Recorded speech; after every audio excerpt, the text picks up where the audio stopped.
আসসালামু আলাইকুম বন্ধুরা, সন্ধ্যার পরে ঘুরতে এসেছি ৩০০ ফিটের এই রাস্তা। আমরা যেখানে দাঁড়িয়ে আছি সেটা হলো কাশপুর যাওয়ার রাস্তার আগে। এটা ভুলতা গাউছিয়ার রাস্তার দিকে লাস্টের যে আমরা চার রাস্তার মোড় থাকে সেটার এখানে খোলামেলা বাতাস। সন্ধ্যার পরে ঘুরতে আসলে এখানে অনেক ভালো লাগবে।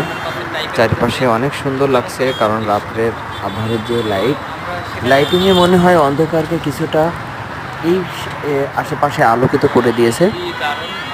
পাশে আছে অনেক রাস্তা, যে চার রাস্তার মোড়, এটা ওইদিকে গেছে কয়েকটা রাস্তা আছে যেটা কাঞ্চন ব্রিজ হয়ে ওইদিকে চলে গেছে, একটা নরসিংদীর দিকে গেছে, একটা কাশপুরের দিকে গেছে, আর এদিকে তো বসুন্ধরার দিকে গেছে, আপনারা জানেন। তো ৩০০ ফিটের রাস্তা এটা ঘুরতে এসেছি সন্ধ্যার পরে। এখানে চমৎকার মনোরম পরিবেশ থাকে, আর যদি বাতাস বয় অনেক সুন্দর লাগবে, ভালো লাগবে ঘুরতে। ঢাকার মধ্যে প্রাণ মানে মানুষের যে বদ্ধ অবস্থার মধ্যে থাকে, সেখান থেকে বাইরে এসে ঘুরতে আসা, এটা একটা সুন্দর জায়গা, মন প্রাণ জোড়ানোর মতো জায়গা। আর সন্ধ্যার পরে ঘুরতে আসলে অনেক ভালো লাগবে, কারণ প্রকৃতির এরকম অবস্থা তো আমরা কমই দেখি শহরের মধ্যে থেকে। তো একটু বের হইলে, আশেপাশে গেলেই, ঘুরতে গেলেই পাওয়া যাবে এমন জায়গা।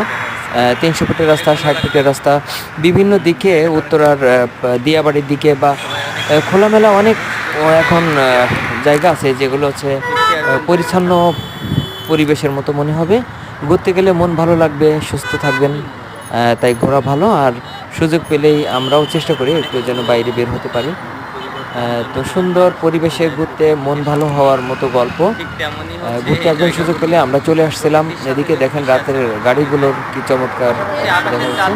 নিচ দিয়ে যে গাড়িগুলো যায় সেটা হচ্ছে আন্ডারগ্রাউন্ড না ঠিক ওইভাবে, বাট উপর দিয়ে ইউটার্ন নিয়ে যারা এদিক ওদিক যাবে তারা কিন্তু এদিক থেকে উপর দিয়ে যায়। আর নিচে যে রাস্তাটা আছে এই গোল চত্বরের নিচে আমরা দেখতে পাই, যেটা দিয়ে গাড়ি যাতায়াত করছে সোজা, তারা ব্রেক দিতে হবে না, সোজা যাওয়া।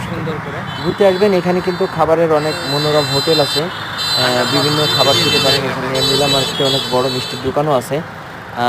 এখানে পার্কের মতো করে রাখছে নীলা মার্কেটের পাশে। আগে আমরা যখন দেখছিলাম অনুন্নয়নের অবস্থার মধ্যে যখন ছিল, তখন মার্কেটগুলো খুবই জরাজীর্ণ অবস্থার মধ্যে আমরা মিষ্টি খেয়ে গেছি বা কাঁচা সবজি এগুলো নিয়ে গেছি। মাঝে মধ্যে আমরা সুযোগ পেলে চলে এসে নিচের রাস্তা দিয়ে গাড়িগুলো যাতায়াত করছে। উপরে যেন মনে হচ্ছে আমরা বাইরে কোথাও ঘুরতে এসেছি এমন, কারণ লাইটিংয়ের মধ্যেও অন্ধকার অন্ধকার, আলো এমন। বাট বাইরে যখন ঘুরতে আসবেন সাবধান, কারণ কেয়ারফুলি না চললে, এটা তো দূরের জায়গা, শহর থেকে একটু অদূরে বলতে গেলে। তো সাবধানে চলতে হয় সবসময়, কারণ চারিপাশটা আমাদের পুরাটাই যেন সবসময়